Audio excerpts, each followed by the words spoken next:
Hello everyone, welcome to all of you in exam Guru. दोस्तों, Bihar state cooperative bank की तरफ से क्लर्क एंड पीओ का प्रीलिम्स रिजल्ट जारी कर दिया गया है और आने वाले दिसंबर के लास्ट वीक में आपके दोनों एग्जाम के मेंस कंडक्ट करवा लिए जाएंगे। तो दोस्तों, अब आप सभी लोग अपनी तैयारी में जुट जाइए।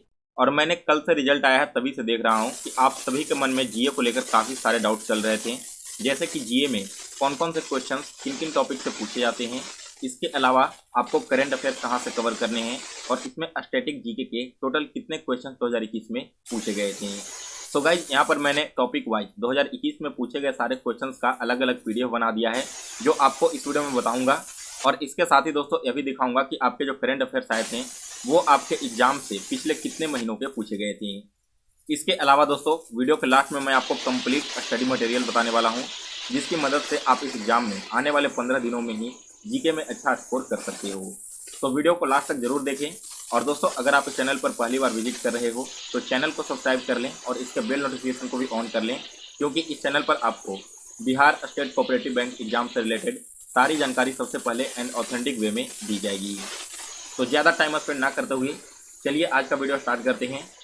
सो गाइज, सबसे पहले हम स्टैटिक जीके की बात करेंगे। आफ्टर देन मैं आपको करंट अफेयर्स का कंप्लीट एनालिसिस दूंगा।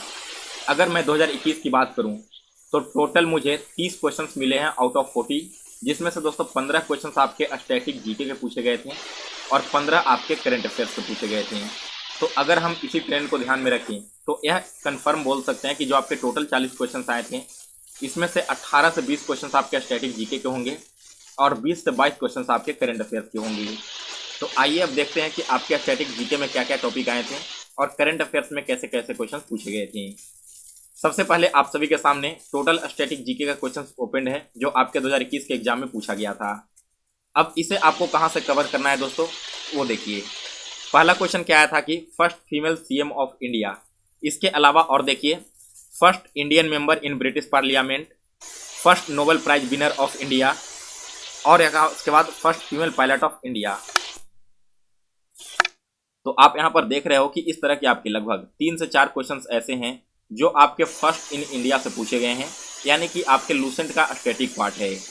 और दोस्तों, अभी हाल ही में मैंने ईएसआईसी एमटीएस एंड यूडीसी दोनों का एग्जाम दिया है और आपको मैं बता दूं कि जो ईएसआईसी एमटीएस एंड यूडीसी का एग्जाम हुआ था, वहां पर भी आपका जीके का पैटर्न जो था बिल्कुल इसी प्रकार का था और ऐसा ही पैटर्न आपको 2022 में भी देखने को मिलेगा। तो सबसे पहले आपको क्या करना है, लूसेंट का बुक उठाना है। जिनके पास लूसेंट बुक नहीं है, आप मार्केट से परचेज कर लेना, 100-200 रुपये में मिल जाएगी, या फिर आप इसका पीडीएफ डाउनलोड कर लेना। और इसमें दोस्तों फर्स्ट इन इंडिया जितने भी दिए गए हैं, इसे आप एक बार गो थ्रू कर लो, क्योंकि बिल्कुल इसी टॉपिक से आपके ईएसआईसी के यूडीसी और एमटीएस में भी क्वेश्चन देखने को मिले हैं। तो डेफिनेटली इस साल भी आपके एग्जाम में इस टॉपिक से क्वेश्चन पूछा जाएगा। इसके बाद दोस्तों बात करते हैं आपके इंपॉर्टेंट डेज की। तो दोस्तों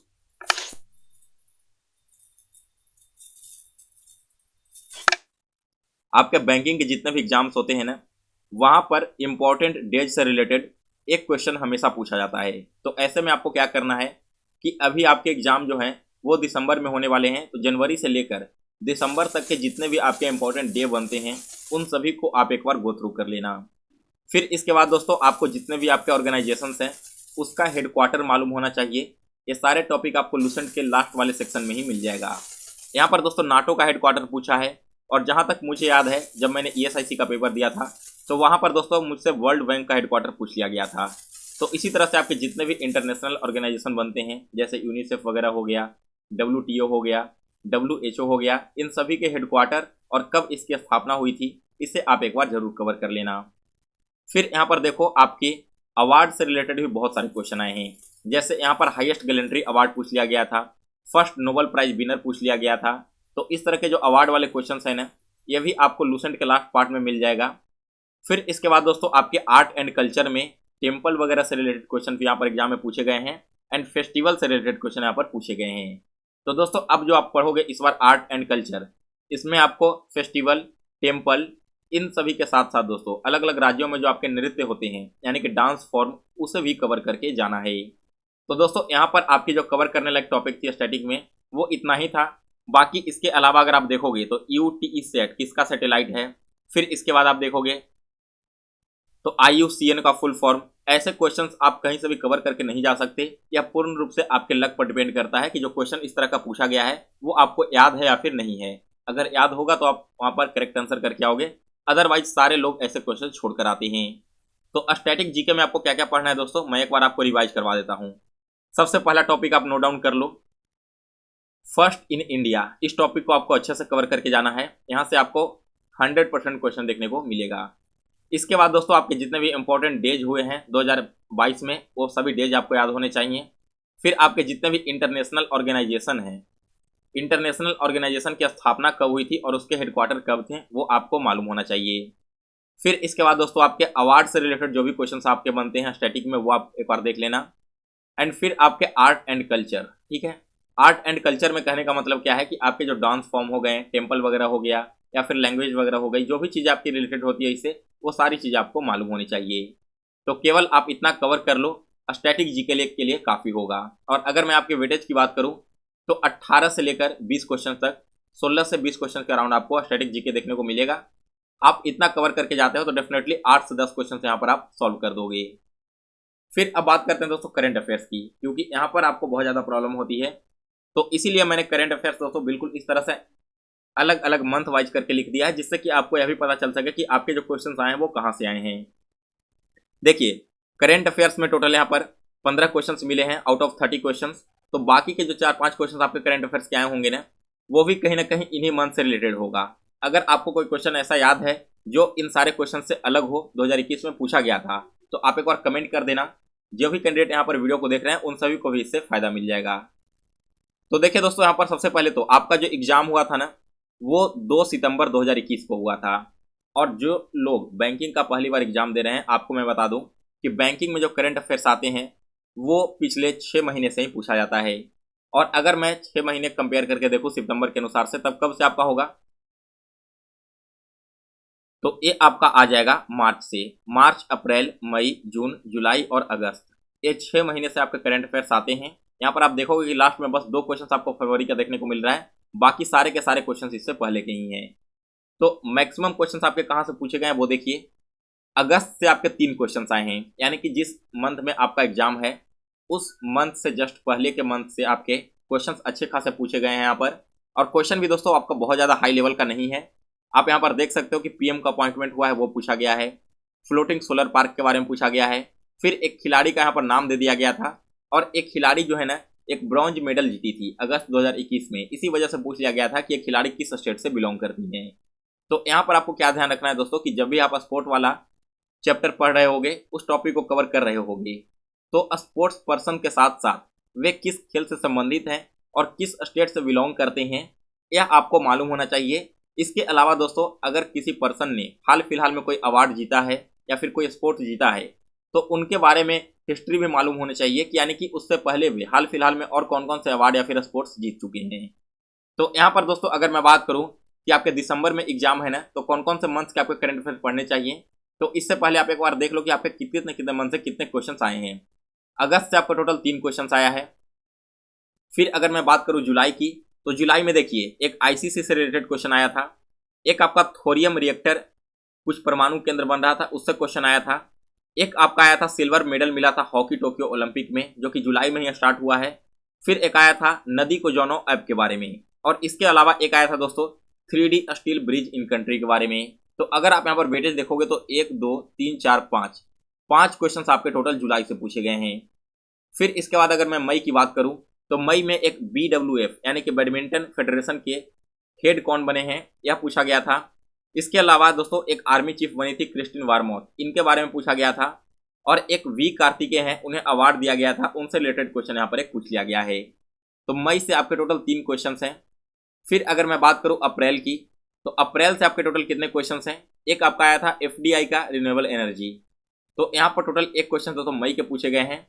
मार्च के यहाँ पर क्वेश्चन अभी तक मुझे नहीं मिले हैं एक भी, और फरवरी से आपके लगभग 2 क्वेश्चन पूछे गए हैं।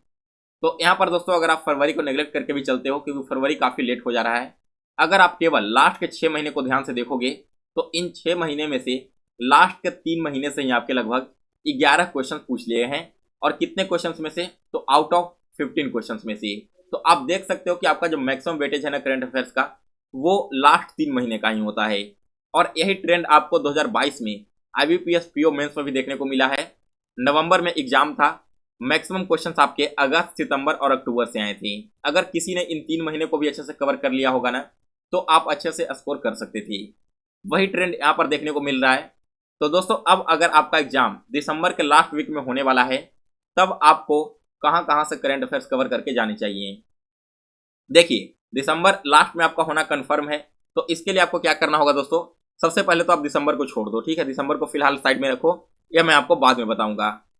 नवंबर का जो महीना है ना, आपके लिए मोस्ट इंपॉर्टेंट है। इसे आप 3 से 4 बार रिवाइज करके जाना। मैक्सिमम क्वेश्चन आपको यहीं से देखने को मिलेगा। पढ़ना कहाँ से है दोस्तों, तो पढ़ने के लिए मैं आपको 2 सोर्स फॉलो करने के लिए सजेस्ट करूंगा। पहला जो बेस्ट सोर्स मुझे लगा, जिसे मैंने खुद तैयारी की है, वो है अड्डा 247 का द हिंदू रिव्यू। लगभग 120 पेज रहते हैं एक महीने के करंट अफेयर्स में। अगर आप 4 महीने का भी करंट अफेयर्स पढ़ते हो, तो लगभग आपको 500 पेजेज पढ़ने हैं आगे आने वाले 15 दिनों में।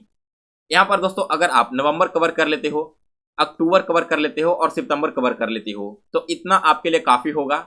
इससे पहले आपके अगस्त और जुलाई से क्वेश्चंस आ सकते हैं, लेकिन बहुत ही कम आएंगे। 2 से 4 क्वेश्चन पूछे जाएंगे। मैक्सिमम क्वेश्चन आपके करंट अफेयर्स के अक्टूबर, सितंबर और नवंबर में आएंगे। और दिसंबर का जो 1 से लेकर 15 तारीख है, यानी कि हाफ ऑफ दिसंबर से क्वेश्चन पूछे जाएंगे। वही अगर आपका एग्जाम जनवरी के फर्स्ट वीक में होता है, तब आपको सितंबर, अक्टूबर और नवंबर के साथ साथ दिसंबर भी 1 से लेकर 31 तक कवर करके जाना होगा। लेकिन आप बिल्कुल यह मानकर चलो कि दिसंबर के लास्ट में आपका एग्जाम होने वाला है, तो पहले आप नवंबर का करंट अफेयर्स कंप्लीट करो, फिर इसके बाद अक्टूबर का करो और फिर आप सितंबर का करो। ये तीनों करंट अफेयर्स आपको द हिंदू के मंथली रिव्यू से कवर कर लेने हैं।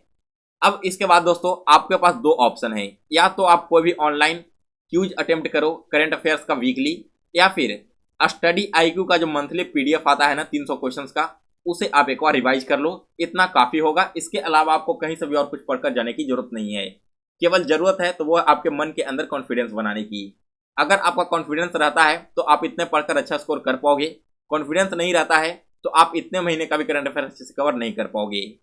तो जो भी चीज़ें मैं यहाँ पर आपको बता रहा हूँ दोस्तों, बिल्कुल पर्सनल एक्सपीरियंस से। हाल फिलहाल में मैंने 3-4 मेंस एग्जाम ऑलरेडी दे रखा है, जिसका फाइनल रिजल्ट अभी तक आया नहीं है। तो मैंने कहाँ से करंट अफेयर्स तैयार किया था, वही सोर्स आपको मैं बता रहा हूँ। और दोस्तों, IBPS PO मेंस में तो मैंने मात्र 3 दिन पढ़ाई किया था, और उसमें भी मैंने आपके सितंबर और अक्टूबर इन दोनों महीने का करंट अफेयर्स कवर किए थे, और मेरे 12 से 13 क्वेश्चन बिल्कुल सही हो गए थे। तो ऐसे में अगर आप 15 दिनों में अगर इन 3 से 4 महीने का करंट अफेयर्स कवर कर लेते हो, तो 20 क्वेश्चन अगर आप करंट अफेयर्स के, तो 12 प्लस आसानी से बना दोगे।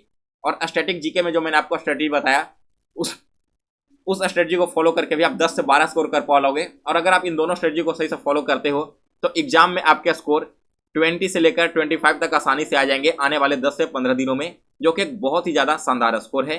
जीके में बहुत सारे कैंडिडेट के 10 से 12 के अराउंड ही मार्क्स आते हैं। ऐसे में अगर आप 20 प्लस स्कोर कर लेते हो, तो आपको यहां पर एक एज मिल जाएगा,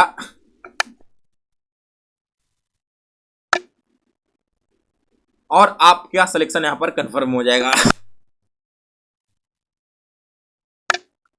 सॉरी दोस्तों, यहाँ पर थोड़ा तबीयत सही नहीं है, इस वजह से आपकी कंटिन्यू वीडियो मैं नहीं बना पा रहा हूँ। सो गाइस, ये आपका स्ट्रेटेजी रहा। अड्डा 247 का हिंदू रिव्यू आप गूगल से डाउनलोड कर लेना। स्टडी IQ के लिए आप सभी लोग टेलीग्राम ग्रुप ज्वाइन कर लो। अगर आपको वहाँ पर मिल जाता है तो ठीक है, अदरवाइज आप मुझे व्हाट्सएप पर मैसेज कर देना। मैंने व्हाट्सएप नंबर भी दे दिया डिस्क्रिप्शन बॉक्स में, और व्हाट्सएप ग्रुप का भी लिंक दे रखा है। तो जिन लोगों का सिलेक्शन हो गया है, आप चाहो तो व्हाट्सएप ग्रुप ज्वाइन कर सकते हो। वहाँ पर सारे कैंडिडेट के बीच में डिस्कशन चलते रहता है, और वहीं पर मैं आपको सारे स्टडी मटेरियल भी शेयर कर दूंगा। सो गाइस, फिलहाल इस वीडियो में बस इतना ही। अगर आप चाहते हो कि इसी तरह से मैं आपके लिए कंप्यूटर, क्वांट एंड रीजनिंग का भी स्ट्रेटजी शेयर करूं, तो आप एक बार कमेंट करके बता देना। हाल ही में दोस्तों, IBPS PO मेंस में क्वांट में मैंने टोटल 14 मार्क्स अटेम्प्ट किए हैं, और आपने देखा होगा कि क्वांट का लेवल क्या था। तो आप अगर क्वांट की कंप्लीट स्ट्रेटजी चाहते हो तो एक बार कमेंट कर दो। मैं नेक्स्ट वीडियो में आपके साथ पूरी स्ट्रेटजी शेयर कर दूंगा। और अगर आपको यह वीडियो पसंद आया हो तो इसे लाइक और शेयर करें। और जितने भी नए कैंडिडेट हैं दोस्तों, आप सभी से रिक्वेस्ट है, चैनल को सब्सक्राइब कर लें और इसके बेल नोटिफिकेशन को भी ऑन कर लें। मिलते हैं दोस्तों फिर से नए वीडियो में। आप सभी को आपके प्रिपरेशन के लिए बेस्ट ऑफ लक।